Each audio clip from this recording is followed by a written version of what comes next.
And the Czechoslovakian lineup, which does not include Jan Jasko and Drahomir Kadlec. Well, Kadlec isn't playing in this game. In the 3 games that he's played in Canada Cup, he's taken 6 minor penalties, so Dr. Jan Starcy, the coach of the team, said no more for him. The officials for this game, a goodly representation. From Finland, the referee, Carl Gustav Kaisla. We have an Italian linesman from Canada named John D'Amico, and a Swedish linesman, Sven Lindstrom. So this is truly an international tournament with the U.S. and the Czech hockey teams ready to get underway here at Center 200 in beautiful Sydney, Nova Scotia. Delighted you could join us as we close out the preliminary round of competition of the 1987 Canada Cup. Hatcher and Langway. Ubita went the other way when he saw number 30 coming at him. Now the Czechs break out of the zone. Rozal to the line. Ruzicka's loose on the left side. Rozal fights his way past Chelios. Here's a chance. He scores! Vladimir Ruzicka, I believe.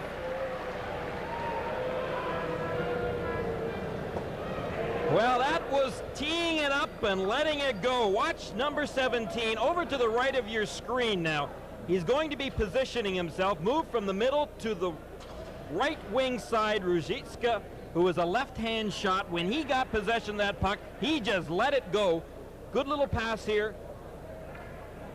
Right across the net. You could see Ruzicka, he came in front of Van Beesbroek just prior to him getting possession of that puck, got himself set up perfectly, his balance was perfect, and he let that puck go. Great shot to the top corner.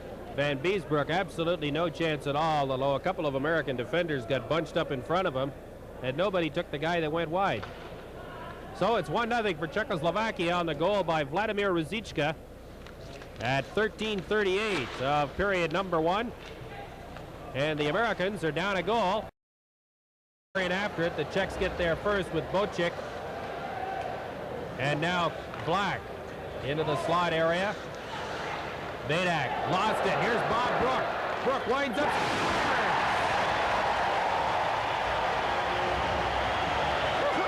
Double shot.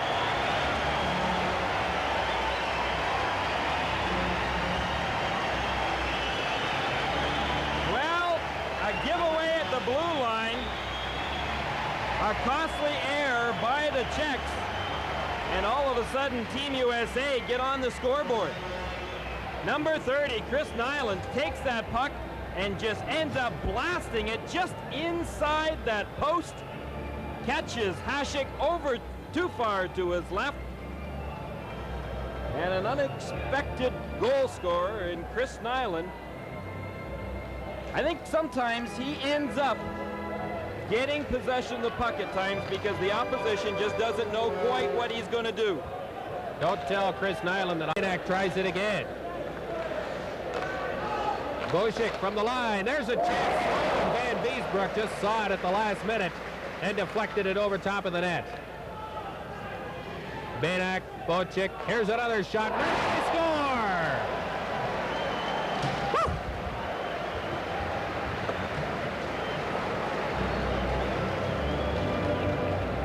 Well, the Czechs have been putting Sheba, number 22, right in the middle of that slot. And Team USA really weren't doing anything about it. He had a couple of good opportunities to deflect that puck. You can see how spread out Team USA's box was. And Pasek ends up getting the goal. But boy, with the way the Czechs can move that puck around, you've got to be pretty darn careful at allowing anybody in front of the net. And as soon as they did, what happens? Pasek scores from the outside. Well, in 3 of the 4 penalties in the first period, Team USA put all kinds of pressure on the Soviet player handling the puck when they were a man short or killing a penalty. Bodied along the boards. Carpenter shoveled it into the corner. Otto nearly threw it right back out in front, and Carpenter would have been all alone, but instead the Czechs break out to center. Now here's a chance. Right on. What a pass. What a pass through center.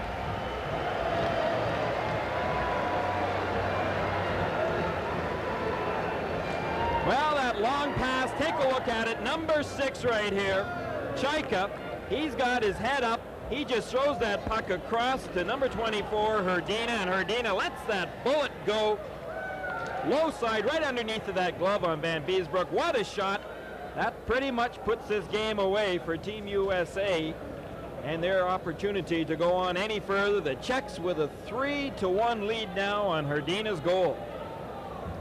You know, you and I sit in Calgary a week ago Friday and watched the Czechs play Team Canada, and they played pretty well that 4-4 tie, and this is the first I've seen them since. But they really started on a high note, and they're finishing the preliminary round the same way.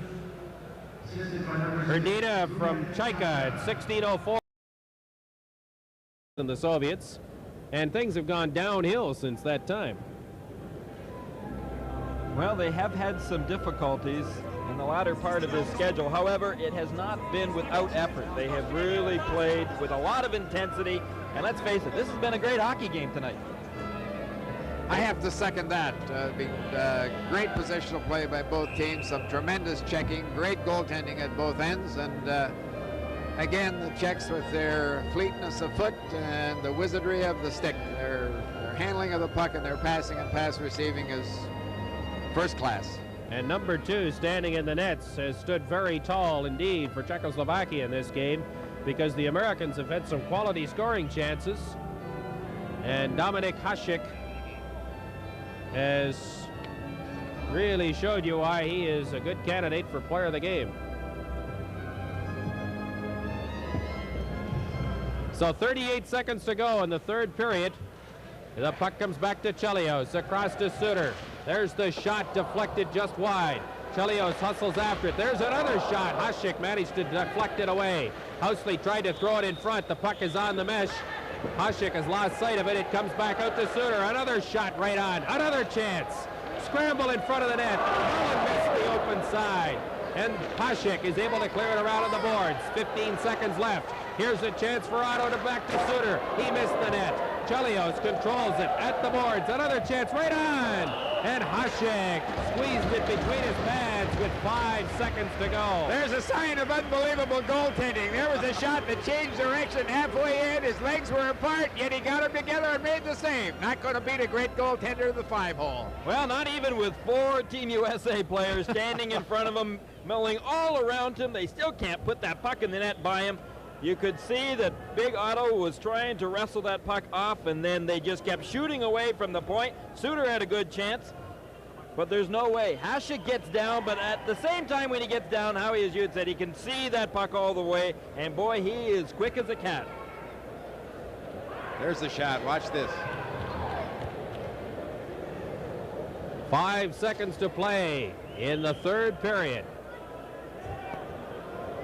Hasek must have felt like he was in a pinball machine there. It just kept going on and on and on. Well, the Czechs managed to tie it up in the slot area. They shovel it out to center, and Czechoslovakia is going to the medal round of the 1987 Canada Cup. Well, no shame on Team USA's part by losing a game like this. They gave it all they had out there, but they were beaten by a more skillful hockey club. The Czechs really were impressive. Yuri Herdina just gave his stick to some young fan here in Sydney as a souvenir. Well, you see some of that emotion that we were talking about earlier. They're a pretty happy bunch of guys right now for good reason. So the Czechs finish up 2-2-1 for 5 points. The United States, after winning 2 games, lost 3 in a row. And for them, Canada Cup has turned a bit sour. But were it not for that gentleman, Dominik Hasek, 32-year-old goalkeeper from Pardubice, Czechoslovakia, the Americans might be moving on. The official awards presentation is about to take place, and we'll meet the players of the game.